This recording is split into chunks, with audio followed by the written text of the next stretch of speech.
Барлық детальдарымыз дайын. Олив полочкамыз, мынау арқамыз, выточкасымен барлығын дайындап қойдық.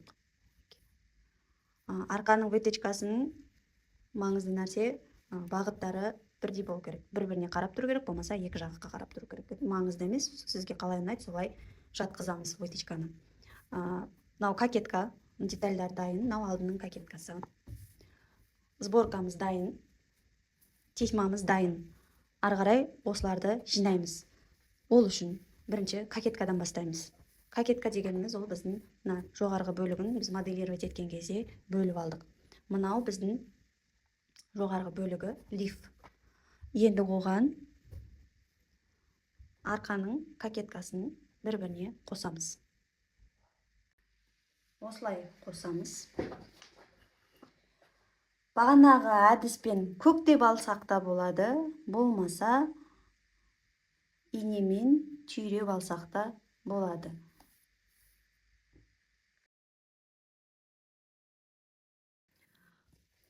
Осы жерде мұқият боламыз. Мынау матаның оң беті, мынау матаның оң беті. Оң бет мен оң бетін бір-біріне беттестіріп, сосын плечевой шовтарды бір-біріне беттестіріп, инемен түйреп аламыз, болмаса көктеп аламыз да, машинада строчка жүргіземіз. Строчканы біз қалдырған 1 сантиметр бар ғой, сол 1 сантиметрдің ара қашықтығында тігеміз. Ол 1 сантиметрді бізде швейный машинкада мына жерде мынандай белгілер тұрады. Ол 1 сантиметрді біз мынаған жасап ориентир жасаймыз. Мына бізде промышленный машина, бытовой машинада ол жерде кәдімгідей бәрі четко көрініп тұрады. Соған мына сызықтан асып кетпей матаны жатқызып тігіп отырсаңыздар, сол берілген припусқа берілген 1 сантиметр өзінде әдемі болып шығады.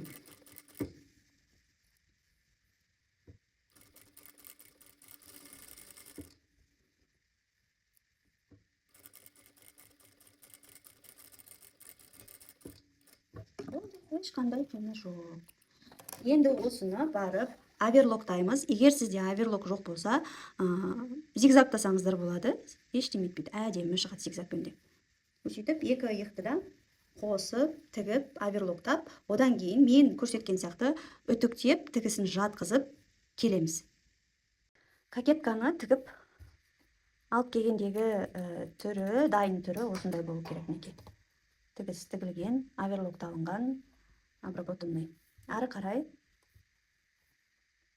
мынаны қондырамыз. Оны енді мына жақтан бастаймыз. Мынау арқа бойдың шетінен бастаймыз. Мынау матаның оң жағы маған қарап тұр. Сборканың оң жағын бетпе-бет қылам, матаға бетпе-бет қылам. И айналдыра, мына жерге келіп, мына жаққа айналдыра, инемен түйреп шығам. Сіздер көктеп шықсаңыздар болады.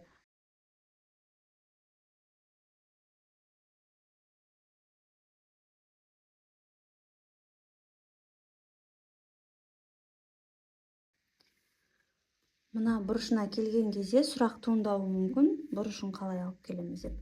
Еш қиыны жоқ. Әшейін жиегімен алып келдіңіздер. Бұрышында осылай подгонять етіп, кішкене былай тартып жіберіп,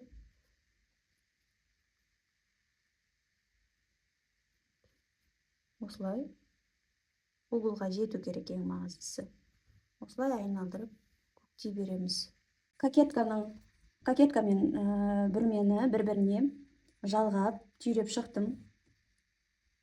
Жартысы көктелінді, жартысы түйрелі әйтеуір. Енді осыны машинкаға 1 сантиметр емес, 0,5-0,7 миллиметр көлемінде айналдырып, строчка жүргізіп шығамыз.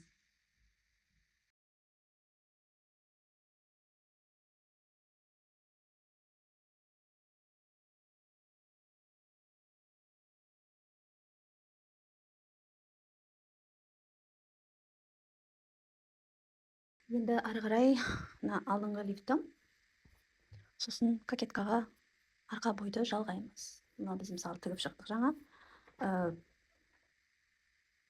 көктеп шыққаннан кейін біз машинкада жүргізіп тігіп шықтық қой. Одан кейін мына лифті осыған былай қосамыз. Ол үшін мынаның оң беті мен мынаның оң бетін бір-біріне беттестіріп былай қоямыз. Сосын түйреп шығамыз. Түйреп шығамыз, болмаса көктеп шықсаңыздар болады. Негізі көктеп шыққан намного удобно болады.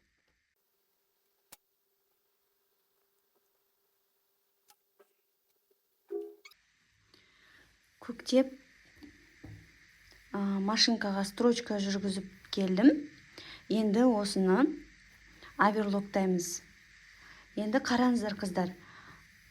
Мынау біздің мен жаңа лифті жалғадық қой біз. Қазір осыны бір-біріне қосып, оверлоктап, үтіктейміз. Тігісін жатқызамыз.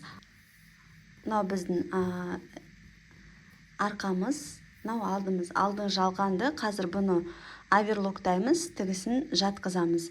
Енді артқы бойды да тура осылай, мінекей мынау лиф, арқаның бір жақ бөлігі, оған мінекей екінші жақ бөлігін тура осылай мінекей оң жағына оң жағын қойып, бірінші инемен түйреп аламыз. Мінекей. Содан кейін барып машинкада строчка жүргіземіз. Содан кейін барып оверлоктаймыз. Содан кейін барып үтіктеп, мен сіздерге қайтадан келемін осында. Ол процесстерді көрсетпей қояйын, себебі видео ұзаққа созылып кетеді. Бағана мен сізге выточканы үтіктеу барысын көрсеттім. И барлық үтіктеу процесі солай өтеді.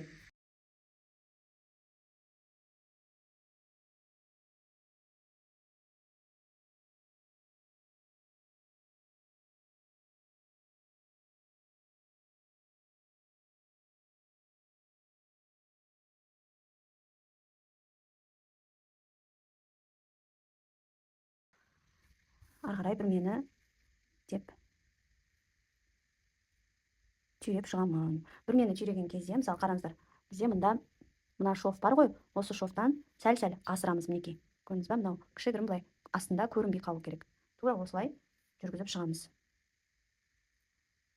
Бүрменің несімен, бүрменің бойымен осылай жүргізіп шығамыз. Мына жерде біз қазір угол шығарамыз.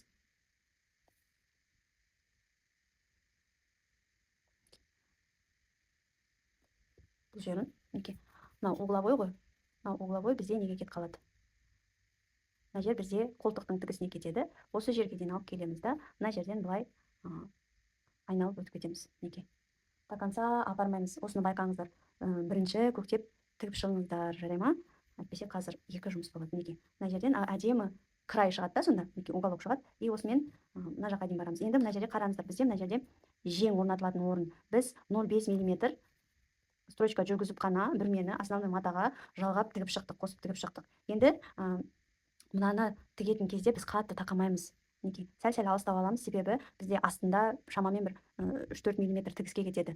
Сонда мынау жеңнің үстінде былай қалу керек. Сол үшін біз бұны тақамаймыз қатты.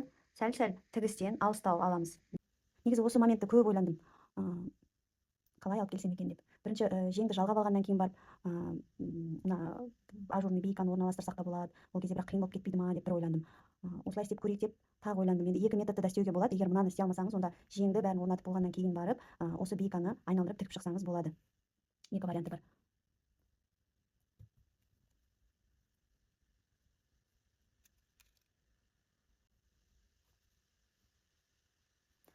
Мына жерден тігісті бірге алып кетпеңіздер. Бұл тігіс былай қарап тұру керек, қосылмау керек астында. Себебі бұны біз жеңге қосып тігеміз ғой. Мына тігісті алмаймыз. Осыдан мұқият болыңыздар. Мына жаққа жалғанады ғой, астында қалып кетеді. Ал мына тігіс бізде рукаванікі, бұған тиіспейміз, бұл қалу керек. Осы жері ең сондай бірінде ответственный момент, шыдамдылықты талап ететін момент. И осы ажурный бейкасымен көйлектің несі кіріп тұр ғой, изюминкасы кіріп тұр ғой. Ары қарай мына жерде осылай уголокты формировать етіп кете береміз. Бұл жерден ешнәрседен қорықпауға болады, потому что біз тігіп алдық қой. Алдыңғы бай болу. Сәл-сәл тігісті жауып жүре береміз.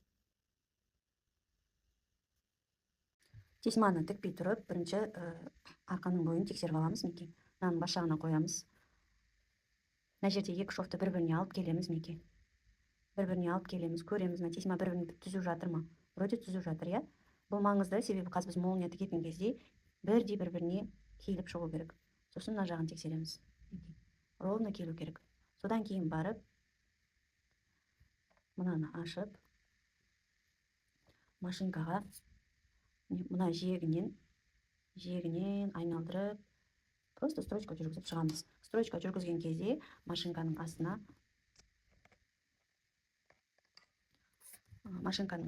осылай қоямыз, және үстіңгі нитка ақ болу керек обязательно. Үсті ақ, асты осы матаның түсімен қала береді. Осыны айналдырып тігіп шығамыз.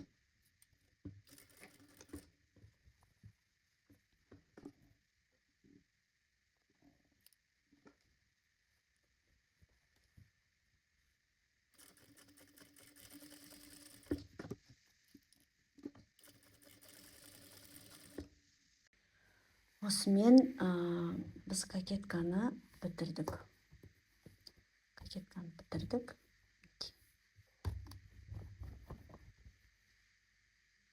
Мындай ровный, аккуратный край сіздерде де шығу керек. Мынау жеңі, мынау арқасы.